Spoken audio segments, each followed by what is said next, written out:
We did it! Episode 10. We did it. We made it all the way to 10. 1, 2, 3, 4, 5, 6, 7, 8, 9, 10. Welcome, weary travelers, to episode 10. Man, this podcast has taken a lot of forms. When I started the thing, it was like I was fielding questions that people would send in. And then I did that for about 2 episodes. And then there's been a guided meditation. We've gone through ancient Egypt. We've gone through the origin stories of Halloween, of Christmas. If you've been listening, you already know. And I'm stoked to be sharing knowledge. I'm stoked to be helping you broaden your horizons, and hopefully through listening to this podcast, you've been able to have a deeper, rounder perspective on reality and humanity in general. And that was kind of why I started this thing. I wanted something, I guess, I don't want to say extracurricular, but I wanted something that I could do in my spare time, which I don't really have, but in my extra time, to just kind of be a way to explore different topics and different pieces of reality and share them with people. And it's been really therapeutic for me to step away from music and visual art projects and just life in general and take deep dives into subjects and then talk about those things with y'all. So if you're here and if this is your first or if this is your 10th, thank you for being here with me, and thank you for letting me ramble into your ear for all this time. I appreciate each and every one of you for listening. Thank you very much. This one is for episode 10, we're going to do a very special thing.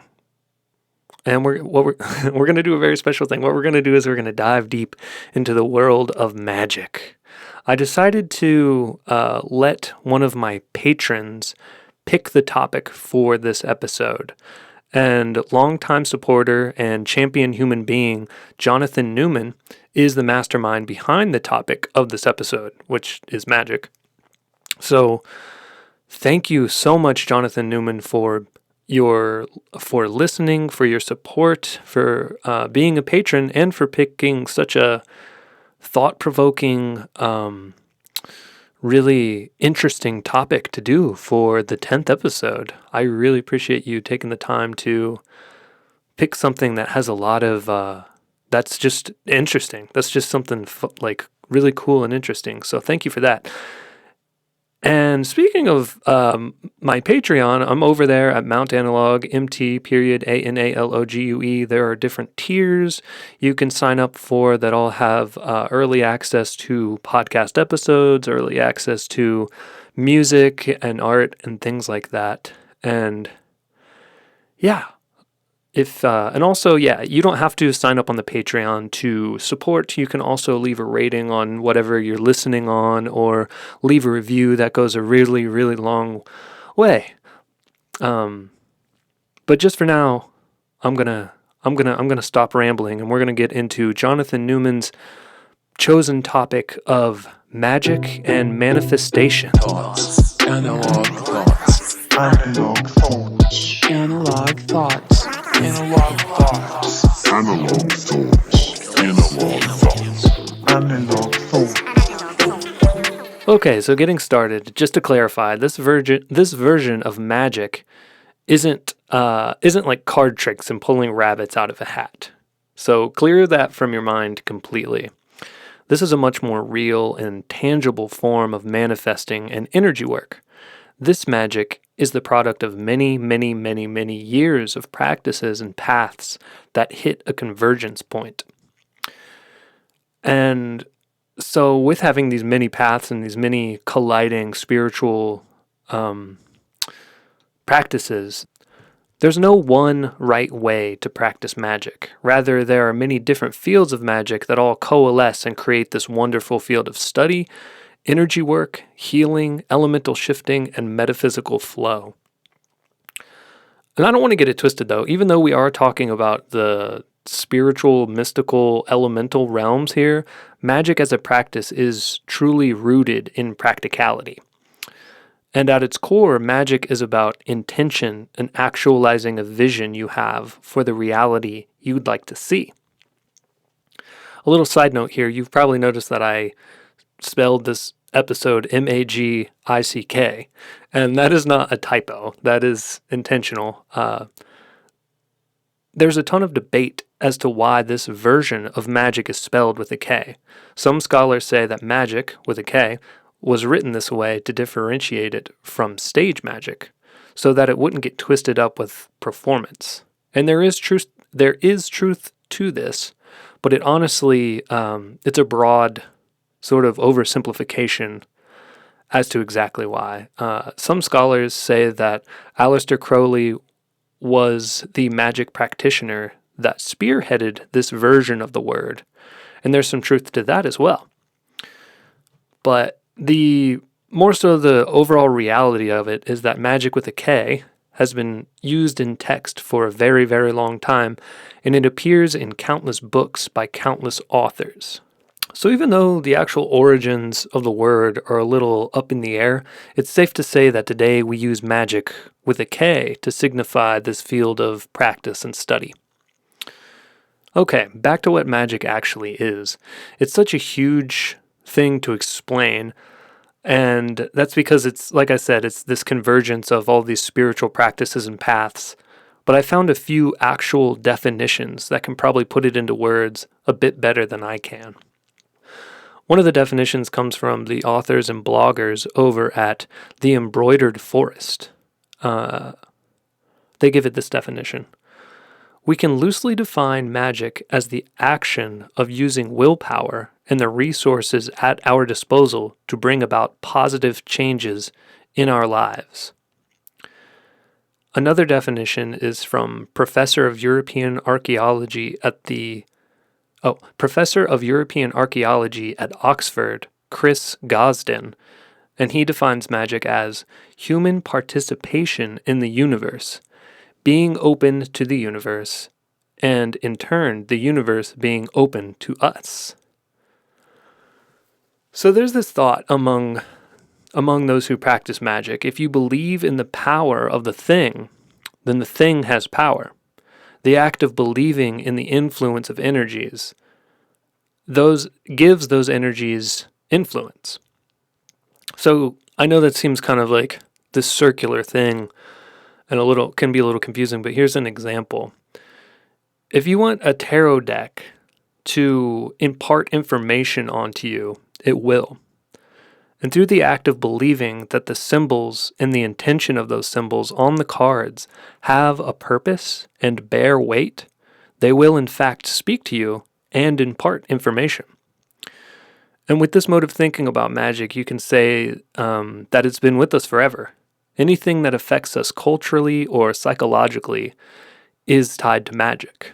It affects us on an emotional and intellectual level, and it seems to really give us a glimpse into where we perceive our position in the universe.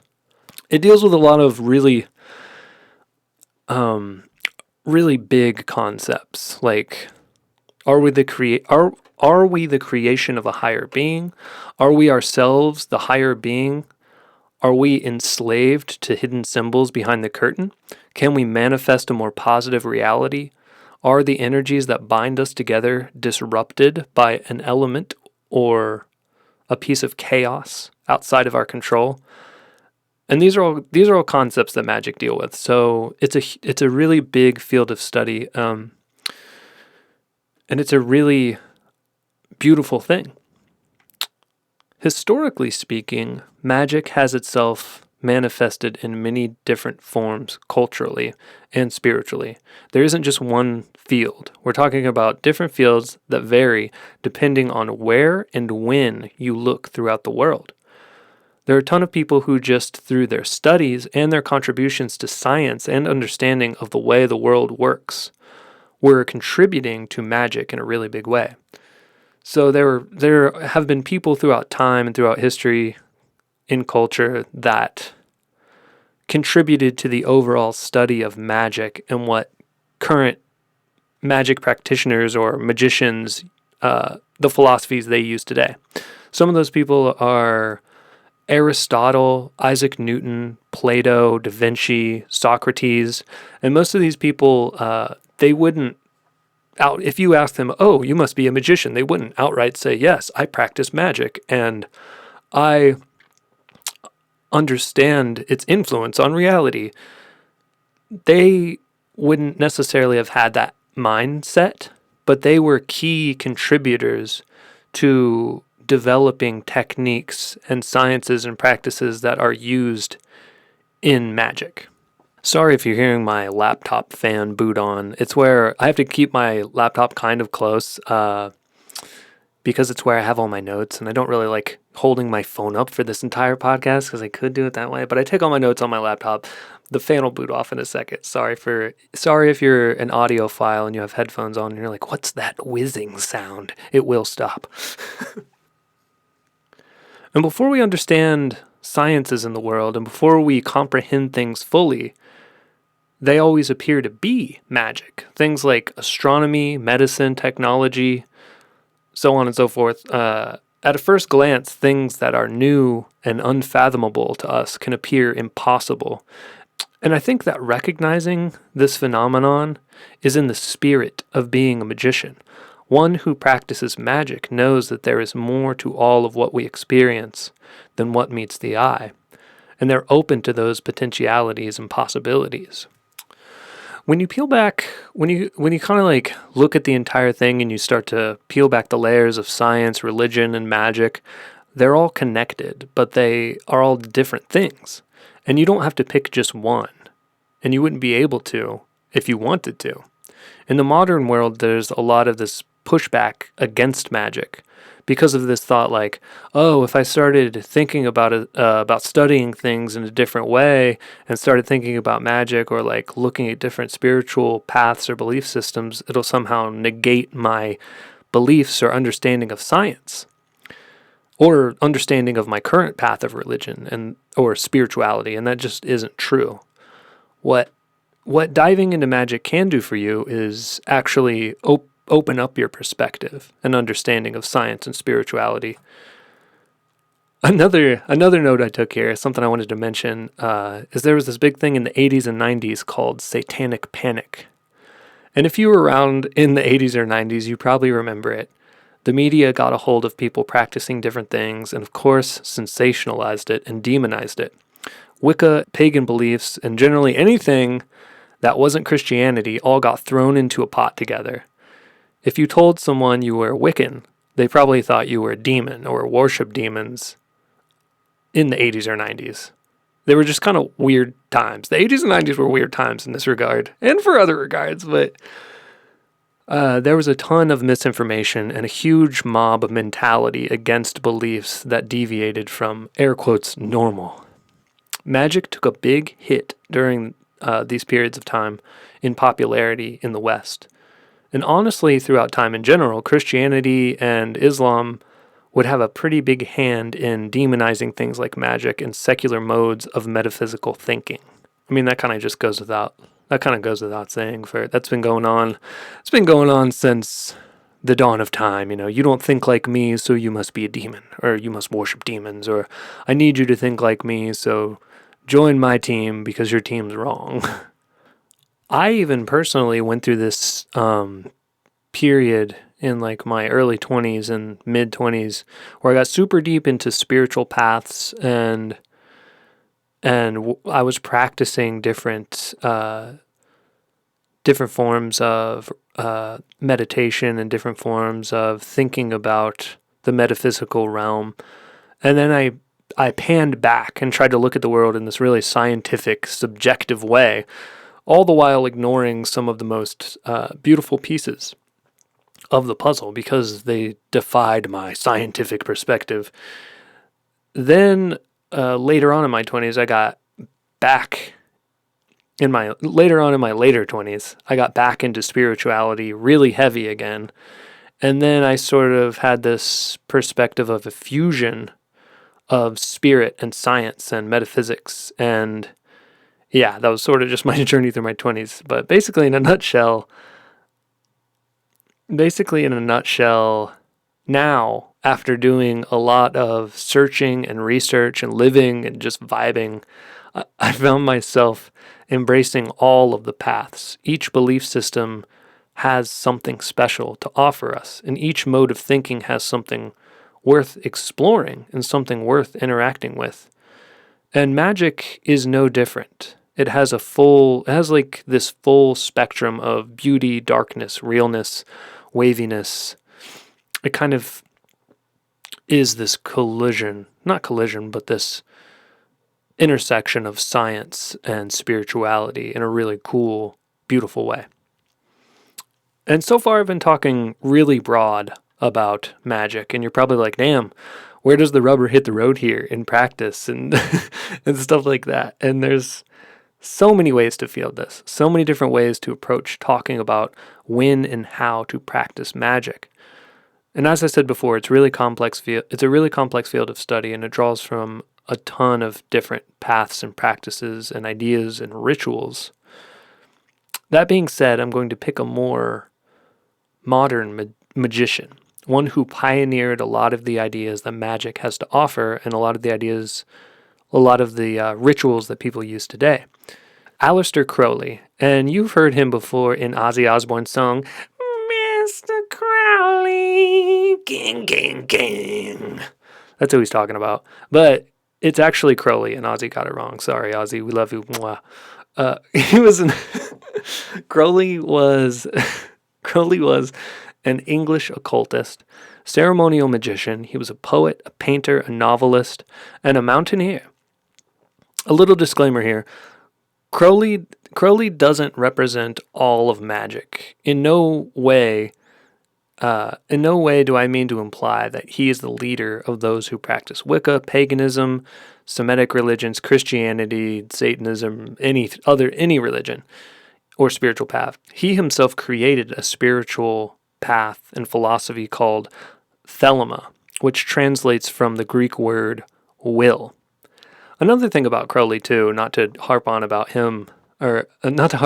his misdoings or anything, but he was kind of an asshole in the latter years of his life, and through some of the mid years of his life, he did some pretty unsavory things. So, like I said, he spearheaded and brought a lot of magic practices to the masses in a more general sense, but he doesn't necessarily represent all who practice magic. I'm just talking about him because he had a huge impact on magic. So like I said, Crowley invented thelema, and thelema has spiritual practices and concepts rooted in occultism, yoga, and Eastern and Western mysticism.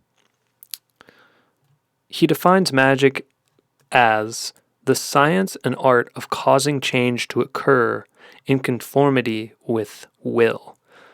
So pretty on par with the other definitions we've talked about.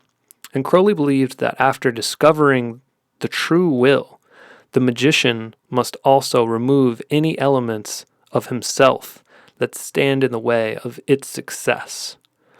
Crowley used yoga, meditation, breath work, and other tools to achieve his goals and manifest his reality. He encouraged those he worked with to be skeptical of their findings and really make note of when and how things worked for them. He also would practice more modern, historically speaking, rituals such as the lesser ritual of the pentagram. And I encourage you yourself to search out other pentagram rituals or elemental rituals or angelic and archangel rituals. So the lesser ritual of the pentagram has to do with constructing an astral cross in the body of a magician, with points corresponding to Sephorath of the Tree of Life, using the doxology of the Lord's Prayer. While constructing this cross, the magician vibrates rather than simply speaks the Hebrew words Malkuth Voebra Ve'edla Le'olam. Amen, while pointing to the forehead, feet, right shoulder, left shoulder, and heart, or an invoking pentagram for the invoking ritual, usually visualized as being in blue light or fire, is drawn in the air at each of the 4 cardinal points and is associated with the name of God: air, fire, water, and earth. And this segment of the ritual is meant to banish or invoke the 4 elements. The pentagrams are connected by a circle also drawn in the air, which is completed by returning from the north point to the east. And then evocation of the Archangel, during which the magician stands in the form of a cross and evokes the presence of Archangels, visualizing them as the 4 cardinal points: Raphael, Gabriel, Michael, and Uriel. The magician then stands feet shoulder-width apart and says a variation of "For about me flames the pentagram, and within me shines the 6-rayed star." So if you've never heard anything about any of the pentagram rituals, don't worry if that all just sounded like complete gibberish or nonsense to you, because without a frame of reference, it can really seem that way. Definitely doing some research on this topic, I found a lot of guides and a lot of books that had a lot of resources and a lot of diagrams of different ways to invoke angelic energies into your aura, and different ways of manifesting energies that you wanted to see within your life. This ritual was actually created by a group called the Order of the Golden Dawn, which was a secret society from the late 19th century. They obviously pulled from pagan, Jewish, Christian, Hindu, and other spiritual paths to create this ritual. And this brings me to a really cool point about magic. It's universally inclusive. It uses everything we have access to call out to the gods, or the divine essence, or the source material, both internally and externally, which I think is really cool because I've talked about it a bunch on this podcast. The idea that we don't have a purpose, that we are the divine creators, that we get to genuinely manifest this reality however we see fit. And I feel like magic is really cool in that fact that it says not only do we get to warp and change and flex this reality of ours, we have this whole toolbox of spiritual systems that we can tinker with to do so. We have this huge wealth of resources that we can tap into at any time and piece things together to fly this ship. It's really beautiful, and really, it's just this really beautiful and wonderful thing. We're the divine manifestors, and we have thousands and thousands of years of tools in our toolbox to try and manifest things we want to incorporate into our reality. And honestly, it really stands to reason that since we're all connected on this plane of existence, that the elements that bind us are capable of being worked with to enact change inside of our reality. And that's really what magic is. Having an intention and working with the tools you have to create a reality that you'd like to see. I went to the library to pick up a book when I was doing some research for this episode. The book was called Angels and Archangels by Damien Echols. And if you don't know the history of Damien Echols and the West Memphis Three, I really encourage you to check it out. It's tied to the satanic panic that we talked about a little bit ago. I'll kind of run through it a little bit, but this is also doing the entire story a great disservice because there's so many elements to it. Back in 1994, Damien Echols and 2 others were accused and sentenced for 3 murders that they did not commit. And it's, like I said, it's obviously a really long story and full of devastation and police corruption. Essentially, 3 kids are found dead in Arkansas. Damien and his friends are accused of killing them, and there's absolutely no proof that they did anything, but since they were, quote, different and Damien practiced magic and had an interest in rituals, he and his friends were targeted and sentenced after the murders. And that is, like I said, a gross oversimplification of the story, but I encourage you to check it out yourself. There are a lot of books, and there are several movies and documentaries that go fully in depth into the story. But I wanted to focus on Damien Echols and his use of magic. As a teenager, Damien got into magic. Then he gets sentenced and goes to prison, where he furthers his study of magic. And I'd say today he's probably one of the most well-known practitioners of magic. And spoilers here, what happens with the West Memphis Three is that they get out, and Damien has published several books on magic. And one of those books is the books I'm reading that I got from the library called Angels and Archangels. And while Damien was in prison, he was in prison for 18 years.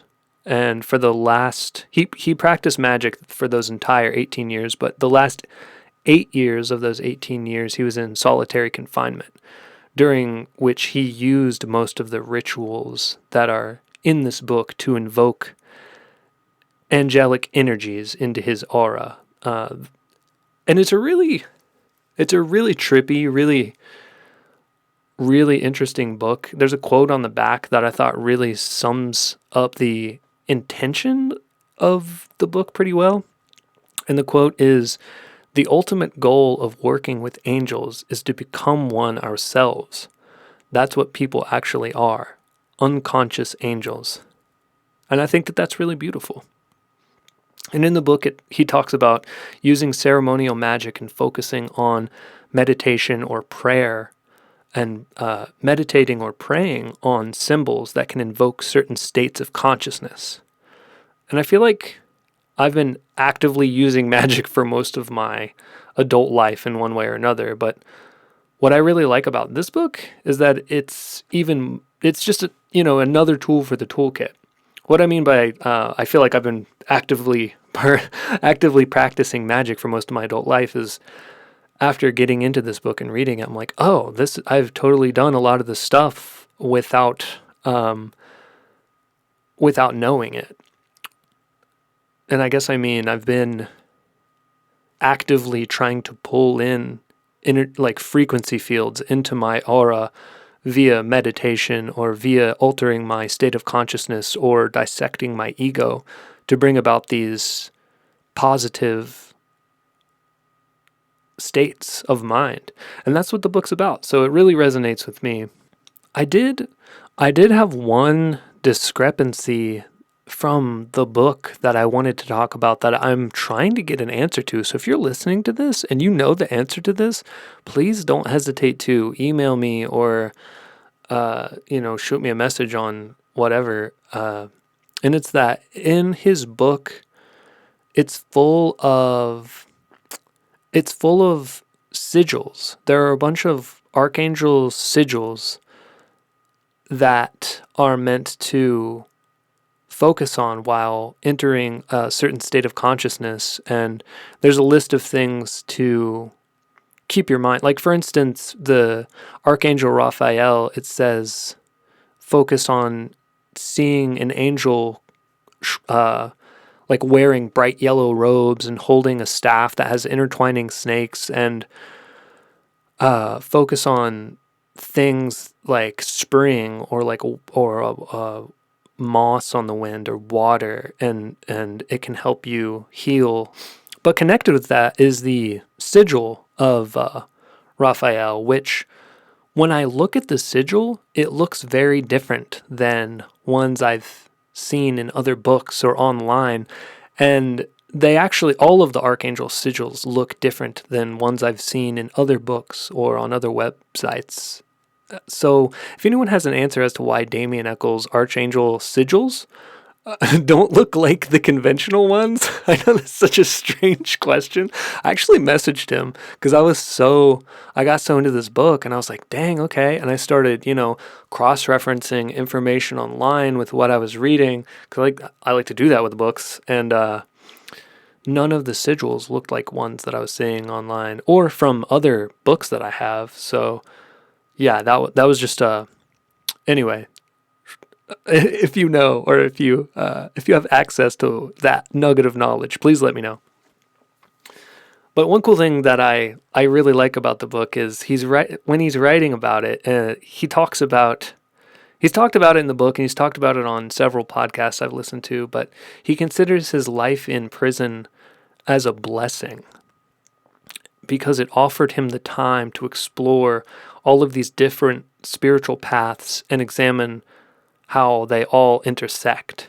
And I just can't imagine how wild that would be to be forced into prison for a crime you didn't commit, and then forced into solitary confinement, but you choose to study and become a mystic and summon these spiritual energies. What a freaking champion. That's just like 10 out of 10 humaning. Like, oh, you're going to lock me up here? I'm going to focus on how to make the world a more positive place and how to... I'm sure, like, he was in hell in prison, and it was probably so, like, hard because the whole country at the time was painting him as this demon when all this was happening, and he was kind of this poster child for satanic panic, and he chose to instead dive into invoking angelic energies, and I think that's really cool and really beautiful. Anyway, yeah, the book is really potent. There's another one that I have been wanting to read called High Magick, which I have read a little bit of, and I meant to get it at the library, but they don't have it at the library by me. I have been relying on the library more recently because I don't have any more space for books. I need more bookshelves, or I need to get rid of some books that I've already read. So I've been going to the library. And if you need any books, hit me up as well. I'll mail you some books. Anyway, panning back with all of this. I know it can all sound like woo-woo and intense, but honestly, what do you have to lose by examining this field of study and this field of magic? You can only gain from expanding your knowledge, and you can only gain from learning. And don't get caught up in the nomenclature of the word magic.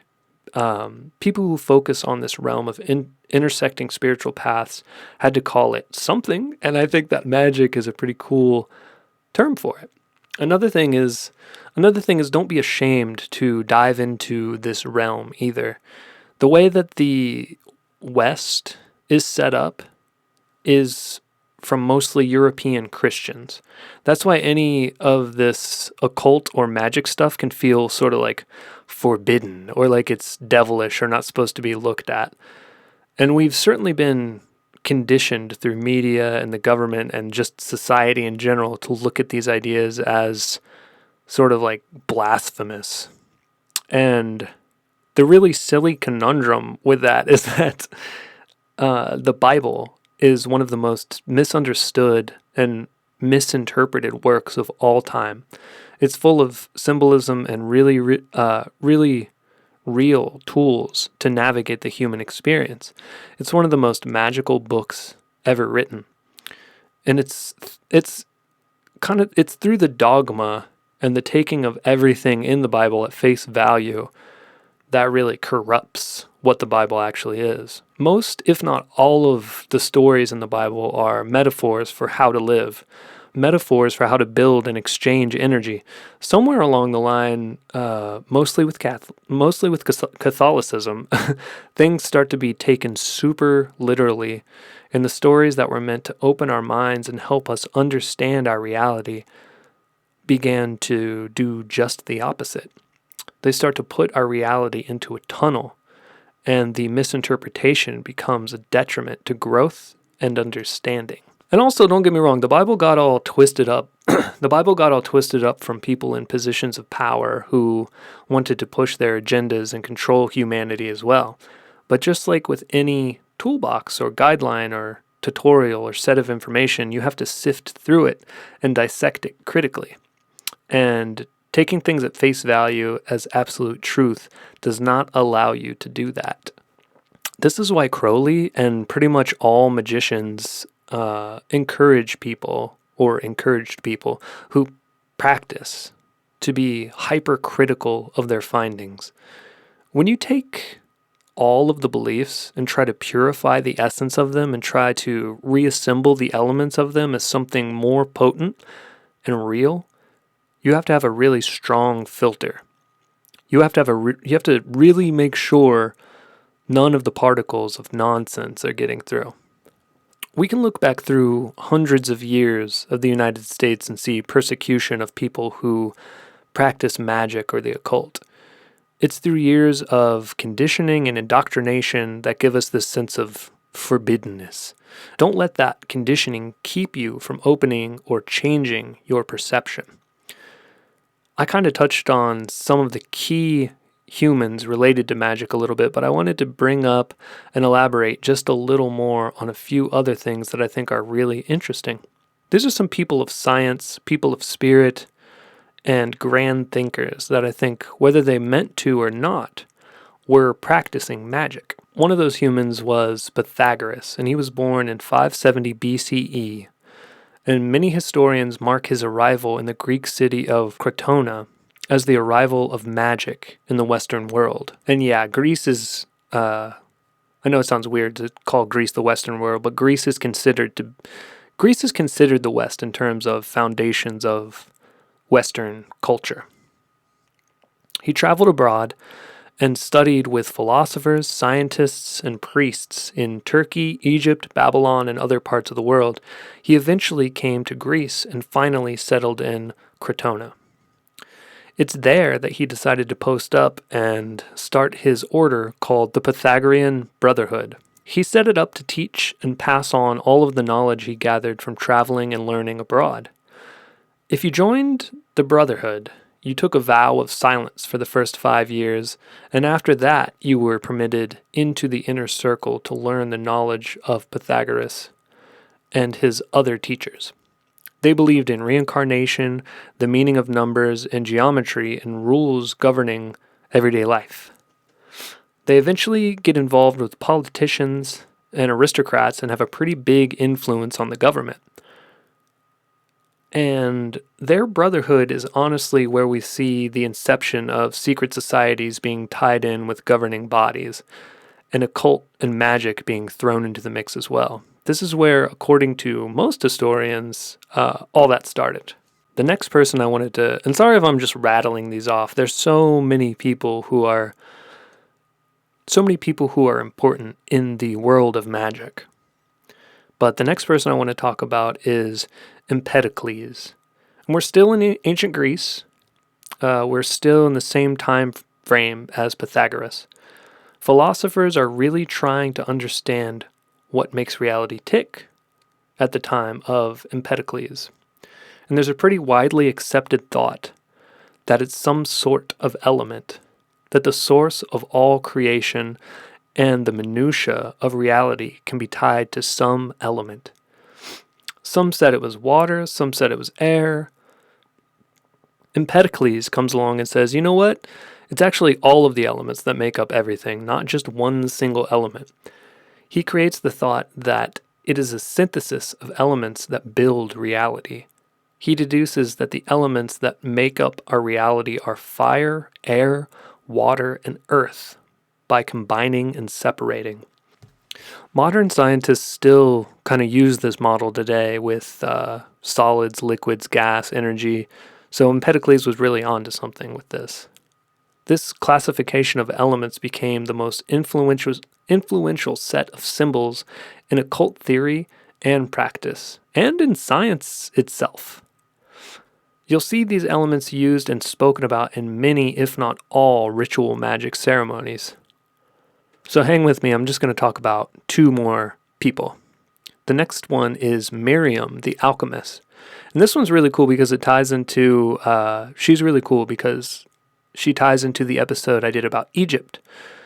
In that episode, I talk about Alexandria and the fusion of Greek and Egyptian cultures and philosophies. Miriam was a Jewish alchemist that studied and practiced in Alexandria. Alchemy is really important in magic. An alchemist's mission is to remove the obstacles that keep material things from attaining their perfection. For metals, that perfection is gold. For the human body, it's health. For the human spirit, it's union with the divine. And Miriam was a brilliant inventor that created equipment that scientists still use today. Some of her inventions include the chirotachus, which this is a thing that allowed metals to be exposed to corrosive vapors without letting those vapors get into the alchemist's lungs. So think about something that breaks elements down, and as it's breaking down, fumes and vapors are just going to be flooding the lab, but Miriam created this thing that kept that from happening. It contained the vapors. She also invented a still with 3 spouts that was one of the first pieces of equipment used for distillation. And her most famous invention was something called Miriam's bath, or the double boiler. She invented it to provide steady, even heat to alchemical processes. And it's funny, too, I also read that chefs use this, too, to make really evenly heated crepes or soups. And they, so not only did Miriam hit that science world, she also hit that chef's world, too, which I guess, in a way, are kind of one and the same. The last person I want to talk about is Carl Jung. And this is jumping way into the future, past the time of Alexandria and ancient Greece. Jung was born in 1856, and he was a student of Sigmund Freud. And as you probably already know, Freud was obsessed with and pioneered the psychological thought that everyone is operating subconsciously on a system of suppressed sexual desires. And essentially, he built his whole model of human consciousness on this premise. He thought that everything we did or avoided was based on deeply suppressed sexual thoughts in our unconscious mind. Carl Jung rejected this theory, and as Jung studied his own dreams and consciousness, he recognized themes from books he had read on ancient Gnostics and the teachings of the occult or magic. And after his break with Freud, he pursued the connection between the unconscious and the occult. He started examining patients' dreams and found that over and over, they would describe dreams that held occult and mystical symbols. And it gets really interesting because these patients that he was, the patients he was analyzing, the patients whose dreams he was analyzing, they had no frame of reference for these things, for these symbols that they were seeing in their dreams. He came to believe that below the repressed memories of the individual, there exists a collective consciousness full of archaic images that appear in myths, legends, and traditions of occultism. And he went on to study how bringing these symbols and thoughts into the conscious mind can bring about a psychological balance and wholeness and alleviate neurotic conditions. So that's really cool. I really like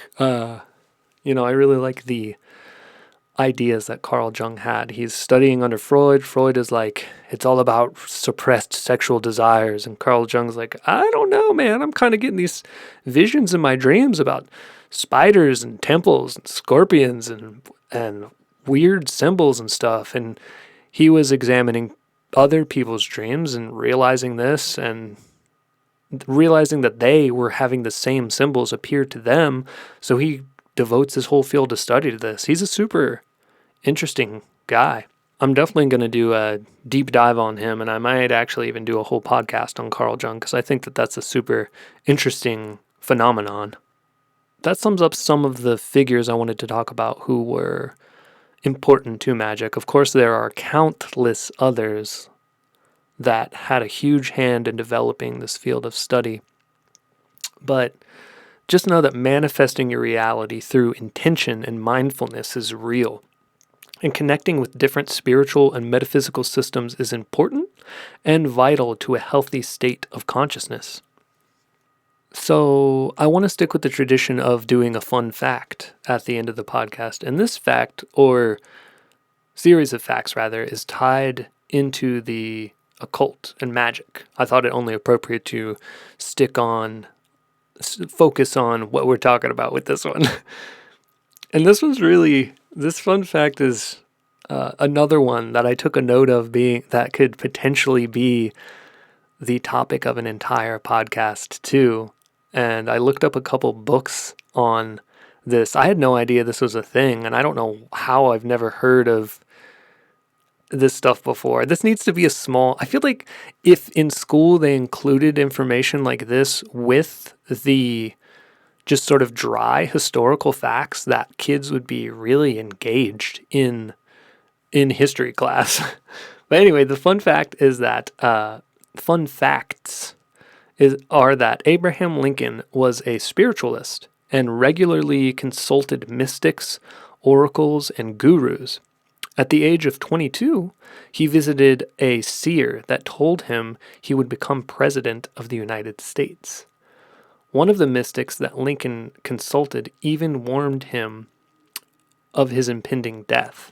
He and his wife both held seances in the White House, and there's even one account of Abraham Lincoln taking his son to a mystic to be treated with a magic stone after being bit by a rabid dog. And just in general, there were tons of accounts of Lincoln mingling with psychic forces and mystical people. It's really trippy. Who knew that Abraham Lincoln... I mean, it stands to reason that someone as amazing as Abraham Lincoln would be dabbling, and not even dabbling, it sounds like he was deep into magic and expanding his consciousness and looking into unseen realms and bringing that divine essence into his aura, like we talked about. It stands to reason that the great emancipator would be locked into that angelic energy. For now, that kind of wraps this one up. Just know that magic is a really beautiful, tangible thing, and that we are able to shape our realities through intention and working with energies that the universe presents to us. We can awaken our inner angelic spirits and cross the abyss into a new perception of human consciousness. Remember that you are in control, you are capable, and you are full of potential. Tap into the resources you have at your disposal, and remember that change is always possible. I want to thank y'all for being here for this one. Thanks again to Jonathan Newman and his wife, Jonathan Newman and his wife both, for coming up with such an in-depth, thought-provoking topic. I thoroughly enjoyed putting this one together, and I plan to fully continue my personal magical journey. Episode 10. Episode 10 was one for the books, and I look forward to the next 10. I look forward to the next 100. I look forward to the next 1,000. Let's get there. Let's go. You can find me over on Patreon at Mount Analogue. And if you'd like to show some support and get early access to all of the podcast episodes, early access to music, and a lot more, find me over there. Also, like I said before, leaving a review or rating wherever you listen goes a very long way. As always, remember to check on your mental health, and remember to check on the mental health of your loved ones. Bye. Thoughts. Analog thoughts. Analog thoughts. Analog thoughts. Analog thoughts. Analog thoughts. Analog thoughts. Analog